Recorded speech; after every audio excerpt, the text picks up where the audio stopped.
ready? Yeah. So, hello, we're Sad Ghost Club. I'm Laura. I'm Liz. So, today we're going to talk about relationships. Yeah. In this video. Yeah, we've done blog posts about it. We'll put links. Yeah, so we're going to sort of expand on that a little bit as well. My blog post was sort of based around social anxiety and all kinds of different relationships that I've faced. So I think we're just going to go through sort of different relationships and discuss them. So yeah, let's talk about acquaintances first. Yeah, acquaintances are the worst. Yeah, so that just means people that aren't friends. It's like people that you kind of know, don't know. Faces, I guess.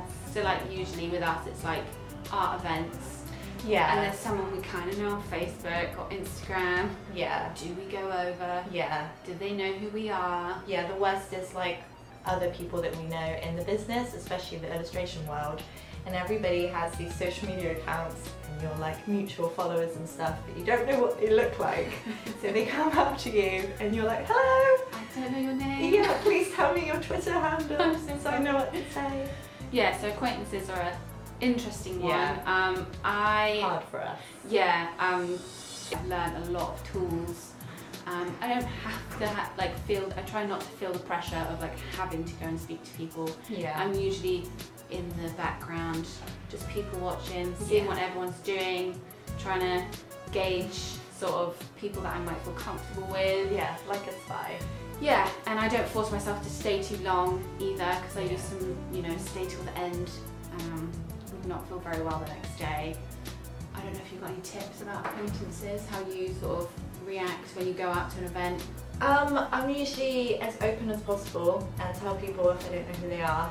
That's a big thing. Be like, sorry, what was your name again? Yeah. And that's always a really hard thing to say. Yeah. It gets to the point where you leave it too you've long. left it too late. You can never ask their name again. Ever. Yeah. Yeah. Let's have a go with friendships. Friendships. That's a tricky topic. Intense. Yeah. Intense friendships. What did you talk about in your blog post? That I've had really good friendships and really horrible ones. Yeah, I think that's true with lots of people, especially like as you're growing up as well. It can be hard to find people that you feel you relate with, and you feel that you have to make an effort with the friends you do have, because you feel like they might be all you have and you might never find your circle.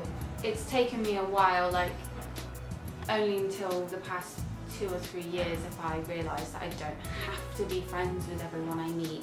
Yeah. And people that make me feel uncomfortable, I don't have to be friends with them. Yeah. Because both of us have been put in uncomfortable situations where we can't say no to people because of our sort of anxieties. And it's just fear of letting them down as well. But then I always think I wouldn't mind if people did it to me. Like if people would bail on events and stuff, I never mind. So why do I think everybody else might? It's the important thing of like treat others how you want to be treated. Yeah. So what was I going to say? Oh yeah, just friends that I thought were my friends. And they weren't, they were very mean people. Yeah, your post was insightful, some of the things people have said to you. Yeah, I can't remember all of them, but I've had all sorts of things, the usual. If I get upset with a friend or angry at a friend, they call me, it would be because I'm mental or crazy. It wouldn't be that they've done anything wrong. No, not the situation. Oh, a moment that sticks out for me is when, before you started Sad Ghost Club, so I was inside all the time, being very lonely and sad, and a friend said, oh, when are we going to get old Liz back? Like, she's gone. And I was just like, oh, what does that even I'm having a hard time, like, yeah, that sticks out for me as a thing, a bad thing. That's fine. I used to just completely accept these things, and there wouldn't be like a trigger in my head like, this person is very nice, they're not being very nice to you. It would be, I'm not doing well enough. I need to do something to prove to them, or like, it was like trying to impress them when you don't have to. I don't want to go on to the next one. It's just family. Family's tough because there's a lot of pressure, and there's a lot of pressure to ignore things as well, and you feel like you can't bring things up and you can't talk about things if, like, especially being the child, like if it's regards to your parents, because you just assume they know best. Yeah, it's being brought up in a certain way. Everyone's different. Like, I've got family members that are completely open with me and I can talk to them about anything and it's really great. Yeah. But then I've got other family members that are very closed off, very, like, mental health is such a taboo. So I can't talk about mine or theirs or anyone's sort of mental health, and that was normal to me, and I was brought up around that, so I just thought that that's how people were until I sort of branched out and people were like, well, you don't have to talk about it if you want. It's fine. Yeah. But since this becoming my job, it's become a lot less of a taboo subject with my family. Yeah, I guess you have to talk about it as well because it's your job. Yeah, but the subject is very quickly changed. Yeah, it's tricky, especially regarding like parents or older family members, because if things are going wrong and they don't come to you, it's hard being like, do I bring it up? Yeah. Do I offer help? Because also you don't want to feel like, I don't know. Yeah, the generation thing is a hard Yeah. one. I'm the generation now where I'm a lot more able to talk about it. So I've helped a lot of my family members with talking about it and getting help, but then there's certain generations that you get to where it doesn't exist. They were just quiet, or that's just their personality. Yeah. It's tough and it's really hard to see because you know the signs and you can't do anything. Yeah. Because they just don't, it doesn't exist to them. Yeah, and you don't want to make people uncomfortable by saying, is something wrong? Yeah. With all other relationships, I've learned and I've got tips and things that I still struggle with, but I'm overcoming them every day. But with family, that's such a hard one. I wish I could say tips for that, but that's something I'm really trying to learn about every day. Yeah. So the next one is partners. We're both in relationships. We won't go into partners too much, but because that's quite a sensitive subject for us as well. Yeah. With previous relationships. It's taken us a long time to learn what we deserve. Yeah. And to accept like kindness and stuff. Yeah. It took me a long time The to think way I was worth that. Our minds work Yeah. is we're always, well, it used to be, we still have the little bits in the back of our head. Yeah, obviously. But all the time. yeah, we didn't think we were worth anything. We were always wrong. We were always trying to please people, and that got us into very bad relationships. Yeah, and it's not healthy as well, thinking that like the wellness of the relationship relies just with you. I think that took me a really long time to learn. Like, I thought it was my job to make it what I wanted it to be. There's a lot of pressure in society to find someone and, you know, stay with them, and that when when I was younger, you know, I just jumped right in and was like, okay, this is it now. Yeah. And in reality, it wasn't. It was, when I think back, it was pretty bad. Yeah, definitely the pressure to stay with people, like that's a big one. Yeah. That's definitely something I felt like, oh, gotta stick with it, gotta make it work. Yeah. Else it's a waste of time. But it's not, it's learning. Yeah, definitely. And it is the anxieties of not wanting to let people down. Yeah. So ending relationships, even though you want to. Yeah, it's really hard. I used to think awful things. Awful. I was talking about it to someone the other day, and I used to think, I wish they'd just die, so that I wouldn't have to break up with them. Yeah. And that's just... Yeah, that's never good. No. I think that's a bad sign. Yeah, bad, terrible thoughts that we have. Yeah. Yeah. With the like pressure of breaking it off as well, there's also, or I definitely found the pressure of like letting myself down. If I'd invested a year in this bad relationship and it didn't work out, like I felt like I'd failed. Like you just feel compelled to stick with it and make it work. Yeah. And that's quite unhealthy. Yeah, and I've learned with the pressures that people, you know, people say this is what I wrote in my blog post, like once you've found someone then you've made it. Yeah. Like everything is perfect and you'll never be alone. Yeah.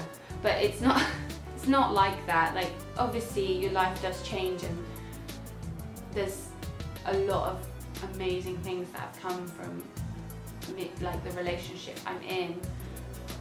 But like we say with everyone is a human being. Yeah. Like being told you'll never be alone again is just not, you know, I'm always going to have this illness, and however much my partner tries, I'm going to have times where I feel alone. Yeah. And there's not much he can do apart from just be there. Yeah, but that doesn't matter. Like, No. I think that as well took me a really long time to learn that it's okay to feel all those emotions. Yeah, you just have to accept them. You don't have to be like this all the time. Yeah. They are human as well. They're going to have feelings, thoughts, emotions, Bad days. and bad days. Yeah. So they can't be there for you every single day because he's got his own struggles, and then I have to be there for him. Relationships are really tough, but they are amazing as well. Yes, nice. So yes, the last one, which I didn't talk about in the blog post, which is an important one for us and a really hard one, is business relationships. I've had, you know, jobs at universities and in offices and Yeah, retail. Yeah. It's terrible for someone with social anxiety. Yes. But yeah. And like the freelance illustration world, like that's my background. And that is hard because a lot of the time it's people your age doing the same thing as you, but one of you needs to act like the professional. That I find quite hard. Yeah. Like doing stock and stuff like that. Trying to decide how business to be. Yeah. Like, what's the line? Do I cross it? Yeah. I always just put kisses at the end of all my emails. Yeah, me too. That's fine. Yeah. I feel like that's just us. But yeah, I'm doing a course, a social entrepreneur course, because we're a social enterprise. So I'm learning a lot and having to meet a lot of new people and networking. And I think about the first day that I went on the course, and I didn't know anyone, and it was horrible. So horrible. I felt so unwell. I was very manic, so I was like really high, and then I'd leave and feel really unwell. Yeah. Because of the job I do, I've been very honest in what I struggle with is meeting new people and networking. And people, I've been very lucky in this. I think because everyone's a social, like they want to help people. Everyone's been really nice, and I've grown a lot. But yeah, networking is something we have to do quite a lot because we work with charities and stuff. So Yeah. we have to meet them and Act sit professional. and say what we do. And Yeah. we went to an event once. Yeah. It was kind of like the first networking event. It was a really big event, and Really it was big fancy event. as well. Yeah, it was fancy. We didn't There get was a that. buffet. There was a buffet. I couldn't eat. We got a plate. You got a plate and put food on it, and we just like, you let me have a little bit. 'Cause I was so nervous, Yeah. and we did not approach anyone. We were Yeah. petrified. Kind of as time progresses though, especially with the business, like we sort of know more what we're doing now. Yeah, we feel a lot more confident. Yeah. The more that you do it. Yeah, of course. Yeah. Yeah. But at the beginning, it was like, we've got this idea, we're sort of doing it, we're not business. Yeah, I think what we've learned is Pretend. it's not, I hate the term like, oh, just get on with it. Yeah. Because that's not what we did. No. We just went, let's just do it. Yeah. Didn't think. Yeah. Because sometimes overthinking can be very bad. Yeah. But yeah, and we just went in and we're like, don't really know what we're doing, but we have this idea. Yeah. And people liked it, and then that gave us the confidence to do it more. Yeah, definitely. So yeah, that's been a really interesting one, just doing it. Yeah. I mean, we're lucky as well because we have each other as a support system. Yeah, we both are very open with how we feel. Yeah. And So we'll go into meetings and come out and basically cry. just shaking. It's fine. Yeah. Very proud of each other Yeah. every day. We find it quite hard to do things on our own, but we're also learning that. Yeah. Like you're doing the course by yourself. Yeah. Oh goodness, I don't know how I'm doing so well. I don't know how I'm doing it, but I am. Yeah. I'll talk a little bit about previous jobs I've had for people that don't run their own business. Because working in offices, Yeah. I've worked in small businesses, which I would prefer because of my anxieties, smaller group. I'm really lucky in jobs when I've worked in small businesses where they've been very accepting of me having to go to my therapy and like they completely understand. Yeah. And oh yeah, I was very lucky with that. But I've also worked in big companies as well, which I got used to but didn't enjoy. as much because there's the whole being part of it and going to the events and the barbecues and having to remember everyone's name and talk to everyone. Expected to go. There's all the expectation. Yeah. Oh, it's really hard because I really liked the people I worked with, but it was very, there'd be bake sales and then loads of people would come into the office and everyone knew everyone, and I'm very introverted, so I didn't know anyone because I didn't really get myself out there, which is completely fine. But yeah, I felt very nervous. And another thing is, we were talking about this earlier, when, for example, my anxiety was so bad that I couldn't go in, I would then automatically think that they were angry with me, and then that would start a vicious cycle of them me becoming so anxious I'd become physically ill. Yeah, and then I can't go in the next day. And I go the next day, and then that's a really horrible, hard cycle to get out of. I find that really hard. Even here, if I'm ill for a day, I'm like, oh god. Don't ever think that. Like, it's just there in your brain. Yeah, it was the awkwardness of going back actually, and having to talk about it. Yeah. Oh, all right. Why were you off? Like, and then you have to be like, oh, because that was sad. Like, it's really hard. There was one time, because my anxiety has stemmed into other issues. I've got dermatillomania. A lot of people don't know what that is, and it's a form of OCD. It's got many other forms as well, where you have an urge to like pick, scratch, all sorts of kind of tics.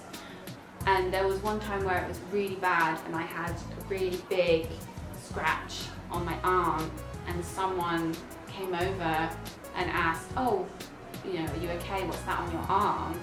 And it was like the longest silence I felt. It was only like 3 seconds probably, but it felt like days. I can just picture your face, like, just instant like fear, like, oh no, how do I explain this? Because it was pretty bad. And I just went bright red and sweaty, and just went, it's because I did it myself.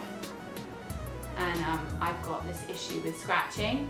And she was like, oh, I pick my hair. I pull my hair out all the time. And I was like, oh, not great, but you've made me feel a bit better. Yeah. And it was the opening up about it. Luckily, it was someone that understood and had a similar sort of It's very lucky. Struggle that I had. But yeah, it made us connect a lot more. Yeah, that was like our first meeting actually, do you remember? Yeah. And we were talking about how we were going to do talks and stuff, and I'd be there pulling my hair out and you'd be there scratching your face. Scratching everywhere. I feel like we bonded over it. Yeah. Like, oh, great, tics. Yeah, I'm doing it right now, by the way. Stop! Picking my finger. But yeah. Maybe time to end. Yeah. Right? Are we done? I don't know. But yeah, this has been fun actually. Yeah. It's nice because this isn't a person. Yeah. So I feel like I'm, it's been good. I just realised we have a magical camera that we could have seen ourselves. Oh yeah. So we don't know what this looks like, but we have a camera that flips the thing out. Next time. Like a selfie thing. Yeah. But yeah. I really like how you spelled acquaintances. Acquaintances. Yeah, I'm dyslexic. Lesson notes, obviously. Yeah. That may be why social media sometimes does not make sense. Yeah, if there's any apostrophes missing, it's all spelling mistakes, words missing. I just go with it. It's not me. I usually, if I catch it, will go in and edit. Yes. Secretly.